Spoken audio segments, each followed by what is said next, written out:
The campfire crackled. A warm glow painted the faces of the 5 friends. Laughter echoed through the trees. It was the perfect start to a weekend camping trip.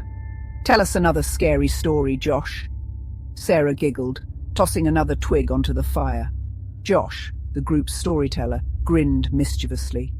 "All right, but don't blame me if you can't sleep tonight." He launched into a tale of a creature that haunted these very woods.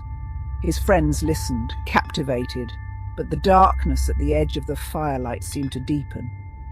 The story ended, leaving a shiver in the air despite the warmth of the fire. Soon, the friends retreated to their tents, their laughter fading into the night. The forest held its breath, waiting.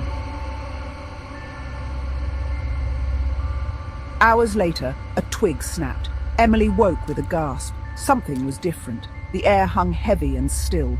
The sounds of the forest had vanished. She heard it again.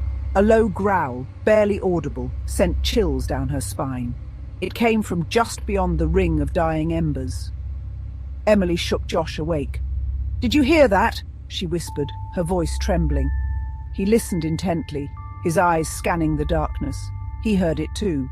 A slow, guttural growl that sent shivers down their spines. Fear tightened its grip. A blood-curdling scream ripped through the night. It was Sarah. Josh and Emily scrambled out of their tent, hearts pounding. The other 2 tents lay empty, ripped open. Then they saw it, a hulking silhouette against the moonlit sky. It was massive, covered in matted fur, with eyes that glowed an eerie red in the darkness. The creature let out a deafening roar, its hot, fetid breath washing over them. Terror lent them speed. They didn't look back. They didn't dare. Behind them, the creature roared in fury, the sound chasing them into the depths of the forest. The forest floor became a blur as they ran. Branches whipped at their faces, thorns tore at their clothes. They dodged trees, their lungs burning, fueled by pure adrenaline and fear. The creature was faster. They could hear its heavy footsteps pounding behind them, getting closer. Its growls echoed through the trees, urging them onward. Ahead, a faint light flickered through the trees. A farmhouse. Hope surged through them. They swerved towards it, praying it offered some kind of sanctuary. The farmhouse loomed before them, dark and silent. Its windows were boarded up, paint peeling from the weathered wood. It wasn't much, but it was shelter. They slammed the front door shut behind them, the sound echoing through the empty house. They could hear the creature circling outside, its frustrated growls sending shivers down their spines. They barricaded the door with an old dresser, their backs pressed against the cold, damp wall. The silence of the house was broken only by their ragged breathing and the pounding of their hearts. The creature's relentless assault on the farmhouse forced them to flee again. They slipped out a back window, racing towards the tree line. Ahead, shrouded in mist and moonlight, lay a cemetery. Headstones rose like crooked teeth from the overgrown grass. The air grew colder, thick with the silence of the dead.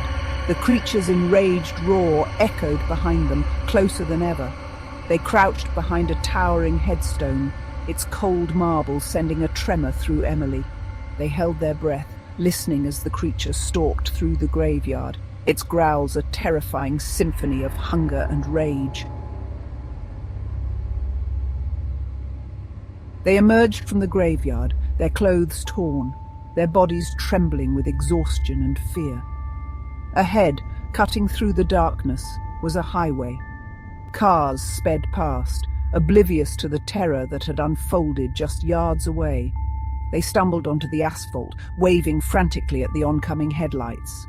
A truck driver slammed on the brakes, his face a mixture of annoyance and concern as he rolled down the window.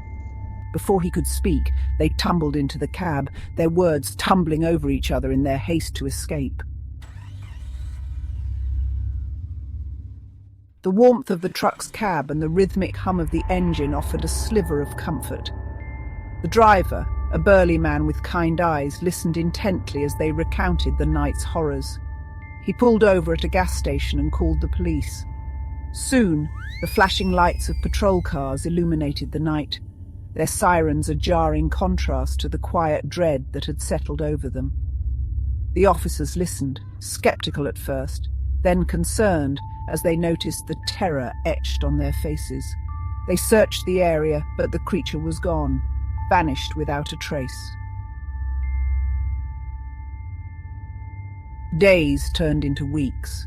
The physical wounds healed, but the memory of that night continued to haunt their dreams. The authorities found no evidence of the creature, no explanation for the disappearance of their friends. Life went on, but it was forever altered. Emily and Josh were left with a lingering fear, a constant unease that followed them like a shadow. The woods held their breath, waiting. Had it all been a nightmare? A figment of their imaginations fueled by fear and exhaustion? Or did something lurk in the shadows, watching, waiting for its next victims? The doubt remained, a chilling reminder of the night they barely escaped the forest alive.